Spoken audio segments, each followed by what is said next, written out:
Sa puntong ito, makakausap naman natin si LTFRB Chairman Alberto Swansing. Asik Swansing, good morning po. Good morning din at good morning sa mga nanonood sa inyong programa. Alright, itong hinihingi ng akto na pisong dagdag singil sa pamasahe sa jeep, kaya ho bang pagbigyan? Ay, itandaan natin sa proseso ang bagay na yan. Kagaya ng napanggit ni Efren kanina, pero silang ipinail na petition ng nakaraang taon na hanggang ngayon ay nakabitbin pa sa aming opisina. So, ang gagawin namin dyan, i-schedule pa silang isang hearing. Dahil may mga hinihingi kaming mga data sa kanila bago natin mapapatupad ang bagay na yan.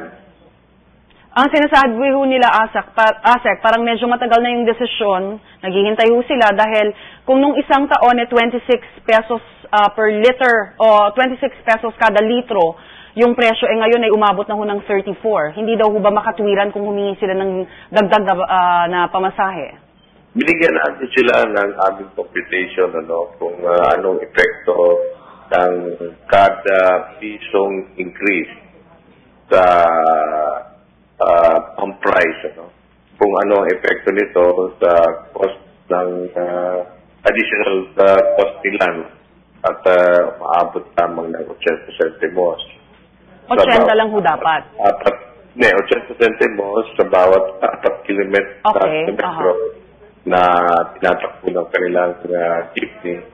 At ang lumalabas ka nun, 6 centimo lang sa kada pasahero ang dagdag dapat ibabayad sa pasahero. Pero Asek, mga ilang hearing pa ho ba para bago mapagdesisyonan ng LTFRB ito hong nakabinbing petisyon ho nila?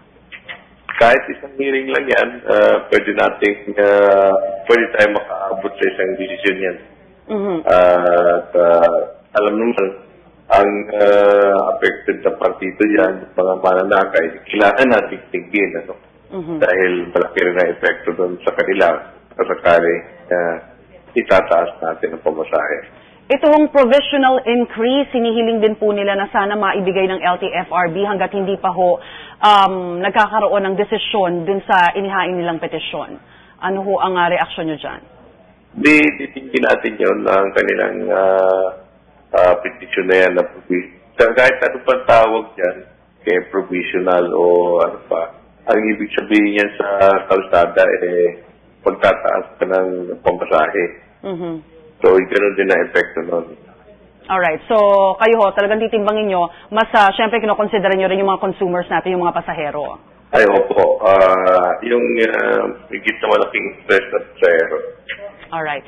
Asek Swansing, maraming salamat po sa inyo at magandang umaga. Maraming salamat din po. LTFRB Chairman Alberto Swansing.